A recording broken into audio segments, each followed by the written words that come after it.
Hello दोस्तों, क्या ये पेटेंट है या जेनरिक? क्या ये पेटेंट है या जेनरिक? क्या ये सब पेटेंट है या जेनरिक है? तो हम कैसे पता करेंगे कि कोई दवाई पेटेंट है या जेनरिक है? हमें कैसे पता लगेगा? या फिर ये कंपनियां पेटेंट और जेनरिक में आपको कंफ्यूज करती हैं, मतलब केमिस्ट वाले ऑब्वियसली। तो होते क्या है ये पेटेंट और जेनरिक, इसके बारे में जानने और समझने की कोशिश करेंगे। तो शुरुआत करते हैं कि स्टार्टिंग से स्टार्ट करते हैं, है ना? कि एक कोई कंपनी है जिसके पास बहुत पैसा है, ठीक है? क्योंकि जो रिसर्च और डेवलपमेंट करके कोई कंपनी जो एक दवाई बनाती है, उसके पास बहुत सारा पैसा चाहिए होता है एक कोई भी दवाई मार्केट में लाने के लिए। तो शुरुआत होती है बहुत सारे पैसे के साथ, और वो इन्वेस्ट करते हैं किसी एक पर्टिकुलर टॉपिक, यानी किसी एक पर्टिकुलर बीमारी पे रिसर्च करने के लिए। फॉर एग्जांपल कोई एक कैंसर है, फॉर एग्जांपल उसके अभी तक दवाइयाँ बनी नहीं है, बन रही है, मतलब रिसर्च चल रही है। और समझ लो कोई ऐसी, कैंसर में भी कई तरह की बीमारी है, उसमें ऐसी कोई बीमारी जिसका अभी तक इलाज नहीं मिला है। तो कोई कंपनी उस पर्टिकुलर बीमारी के लिए, उस पर्टिकुलर चीज़ के लिए एक दवाई बनाना चाहती है, ठीक है? और उसने बना भी ली, ठीक है? अब दवाई बना ली, अब उसके बाद क्या होगा? टेस्टिंग होगी, उसकी ट्रायल्स होंगे, अलग अलग फेजेस में ट्रायल्स होंगे, ठीक है? ट्रायल्स भी वो पास कर गए, ठीक है? एनिमल्स से स्टार्ट किया, फिर वो ह्यूमंस में आया, ह्यूमंस पे भी सारे ट्रायल्स पास कर लिए। उसके बाद क्या हुआ? अब वो मार्केट में आ गई दवाई, ठीक है? अब मार्केट में आ गई, तो क्या हुआ कि जो भी उसको टाइम लगा और जो इन्वेस्टमेंट लगा, उस एक कंपनी ने वो दवाई बनाई, उसको रिसर्च से लेके और पूरा मार्केट में लाने तक, तो एक कुछ ना कुछ खर्चा हुआ होगा, एक अच्छा खासा अमाउंट का खर्च हुआ होगा, ठीक है? तो वो क्या होता है, फिर उसके बाद वो उसको पेटेंट करा लेते हैं, मतलब उसका रजिस्ट्रेशन करा लेते हैं कोर्ट के थ्रू कि हमारा जो खर्चा हुआ है हम उसको रिकवर करेंगे। और एक रूल है सरकार की तरफ से, वो उनको एक नियम है कि उसको वो पेटेंट करा लेते हैं, ठीक है? अब दवाइयों के केस में पेटेंट कुछ अलग तरह से होता है कि मतलब फॉर एग्जांपल किसी एक्स कंपनी ने 10 करोड़ रुपए खर्च करे एक मॉलिक्यूल बनाने के लिए, तो सरकार क्या करेगी, उनको मान लो 20 साल के लिए पेटेंट दे दिया। तो हो सकता है कि वो रिकवरी 20 साल में हो, जो भी उन्होंने खर्च किया है वो प्लस थोड़ा बहुत प्रॉफिट, तो हो सकता है वो 20 साल में रिकवर हो, या फिर हो सकता है वो 2 साल में रिकवर हो जाए। तो फिर वो 2 साल बाद भी उनका पेटेंट खत्म कर सकते हैं। तो ये डिपेंड करता है कि पेटेंट कितने टाइम तक रहता है, और वो मतलब अपना इन्वेस्टमेंट जो भी उन्होंने कॉस्ट, जो भी उन्होंने खर्च किया है, वो जल्दी निकलता है या फिर टाइम लगता है। तो इस तरह से वो एक एस्टिमेट करके और उसके हिसाब से उनको पेटेंट दिया जाता है, ठीक है? तो वो तो रही बात एक मॉलिक्यूल की, ठीक है? फॉर एग्जांपल किसी कंपनी ने पैरासीटामोल बनाया था, ठीक है? और उसके बाद उसको पेटेंट करा लिया, अब उसका खर्चा उन्होंने 5 साल में निकाल लिया, ठीक है? अब पेटेंट खत्म हो गया।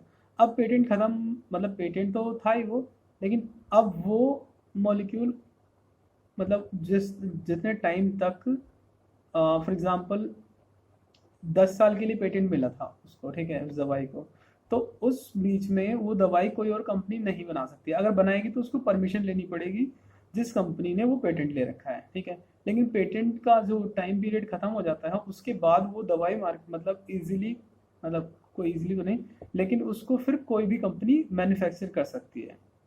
तो अब फॉर एग्जांपल कंपनी ए थी जिसने पेटेंट लिया था, तो उसका पेटेंट अब खत्म हो चुका है, तो कंपनी ए तो ब्रांड बन चुका है, क्योंकि वो अब हर कोई उसे जानता है, हर डॉक्टर उसको लिखते हैं, ठीक है?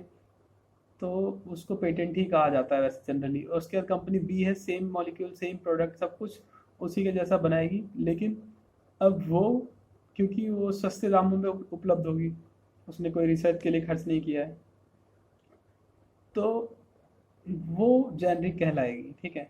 और ऐसे ही उस जो ए कंपनी थी, ए दवाई थी जिस कंपनी ने बनाया था, उसी के सेम मॉलिक्यूल बहुत सारे अलग अलग आ जाएंगे, अलग अलग कंपनियां बनाएंगी, B C D E F G, तो कई सारी, और लेकिन वो रहेगा सेम ही, एक ही मॉलिक्यूल रहेगा।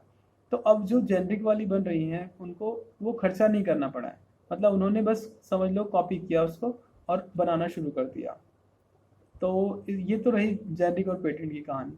लेकिन क्या होता है कि आज के टाइम में जो पेटेंट की बात की, पेटेंट और जेनरिक और पेटेंट में जो मतलब कहते हैं कि क्या है, तो ऐसा है कि मान लो ABCDEFG, है ना, तो बहुत सारी कंपनियां आ गई, मान लो 4 कंपनियां आ गई ABCDE, ठीक है। तो चारों की चारों मान लो मार्केटिंग अच्छी कर रही हैं, बहुत अच्छा उनका नाम हो गया, ब्रांड बन गए वो, ठीक है। तो इनको ना आजकल इनको पेटेंट कहते हैं कि मतलब वो उसके बाद कंपनी बहुत ज़्यादा नाम चल गया है, ठीक है, और ब्रांड बन चुका है। तो जनरली लोग उसको उसी को पेटेंट कहते हैं, ठीक है। आपको कंफ्यूज किया जाता है कि हाँ ये पेटेंट है और ये जेनरिक है। तो बस ये है कि सिंपल सा डिफरेंस जो आज के टाइम पे यूज़ कर रहे हैं केमिस्ट और वो बाकी नॉर्मल लोग। तो ये है कि पेटेंट वो जो महंगी मिलती है, मतलब जिस पे मार्जिन कम होता है, और जेनरिक वो जिस पे मार्जिन बहुत ज़्यादा होता है, ठीक है। तो अब क्या दोनों में फ़र्क होता है पेटेंट और जेनरिक में? देखो, कंपनीज तो बड़ी बड़ी कंपनीज जेनरिक भी बनाती है, पेटेंट भी बनाती हैं। मतलब फॉर एग्जांपल बहुत बड़ी एक बहुत ही सनोफी है, ठीक है, बहुत बड़ी कंपनी है, ठीक है। उसके अलावा इंटास है, नहीं बड़ी तो नहीं है, मतलब इंटास भी ठीक है। उसके अलावा फाइज़र है, सिप्ला है जो कि पेटेंट भी उसके प्रोडक्ट हैं और जेनेरिक भी बनाती है। तो इस तरह से बहुत सारी कंपनीज हैं जो कि बड़ी कंपनियां हैं, जैसे एबट फार्मा। तो ये भी इस तरह से ये पेटेंट दवाइयाँ इनकी रहती हैं और जेनेरिक भी बनाते हैं, ठीक है। तो ये तो रही बात पेटेंट और जेनरिक जो कि कॉमनली यूज़ करते हैं। थोड़ा बहुत देखते हैं डिफरेंस होता है क्या इनमें। देखो जी, अगर बात करें डिफरेंस की, तो कंपनी तो बड़ी कंपनियां ही बना रही हैं दोनों दवाइयाँ, तो ख़राब क्यों बनाएंगी, पहले तो बात तो ये, ठीक है। और दूसरी बात ये कि ये दवाइयाँ जो भी बनती है ना, अगर फॉर एग्जांपल कोई एक मॉलिक्यूल बन रहा है, आइबुप्रोफेन हो गया, ठीक है, तो वो कोई अपनी मर्जी से कुछ भी नहीं कि भाई 100 ग्राम इसमें दलिया डाल दिया, मतलब कुछ भी अपनी मर्जी से वो नहीं करेंगे। एक स्टैंडर्ड बुक होती है, हर देश में हर कंट्री में एक स्टैंडर्ड बुक होती है। फॉर एग्जांपल इंडिया के केस में है इंडियन फार्माकोपिया, ठीक है। इस तरह से यूएसए में है यूनाइटेड स्टेट फार्माकोपिया, ब्रिटिश में है ब्रिटिश फार्माकोपिया। तो एक स्टैंडर्ड बुक है। स्टैंडर्ड बुक का मतलब क्या हुआ कि किताब है, ठीक है। तो उस किताब को ही फॉलो करना है, उसमें सब कुछ लिखा है कि कैसे एक दवाई बनाई जाएगी। फॉर एग्जाम्पल कोई दर्द की दवा अगर बनानी है तो उसमें एक एक चीज़ लिखी होगी कि क्या इंग्रेडिएंट उसमें डलेगा, कितनी मात्रा में डलेगा, और उसको कितने टेम्परेचर पे गर्म करना है, कितनी देर में ठंडा होना चाहिए, वहाँ का एनवायरनमेंट कैसा होना चाहिए, वहाँ पे ह्यूमिडिटी कितनी होनी चाहिए, उस एनवायरनमेंट का टेम्परेचर कितना होना चाहिए, सब कुछ एकदम एक्यूरेट होना चाहिए। यानी कि जो भी दवाइयाँ बनती हैं तो वो एकदम आइडियल सिचुएशन में बनती हैं, ठीक है। तो अगर आप ये कहते हैं कि आप जेनरिक और पेटेंट में डिफरेंस होता है, तो अगर डिफरेंस है तो ये, अगर सच में डिफरेंस है, तो ये रेगुलेट जो भी रेगुलेटरी अथॉरिटीज़ हैं उन पे आप सवाल उठा रहे हैं। तो मेरा कहने का मतलब ये है कि कोई डिफरेंस नहीं होता है, सिंपली अगर देखा जाए तो। अगर है तो वो कहीं ना कहीं फिर गड़बड़ है, मतलब समझ रहे हैं आप। तो डिफरेंस नहीं होता है, नहीं होना चाहिए, और आइडियली नहीं होना चाहिए। होता है या नहीं होता है इस पे मैं कोई कमेंट नहीं करना चाहूँगा, होता है या नहीं होता है वो आप देखिए। लेकिन आइडियली क्योंकि एक ही स्टैंडर्ड को फॉलो कर रही हैं दोनों मतलब दोनों ही कंपनियां कह लीजिए, या फिर दोनों प्रोडक्ट एक ही स्टैंडर्ड को फॉलो करके बन के आए हैं, तो डिफरेंस तो नहीं होना चाहिए वैसे, ठीक है।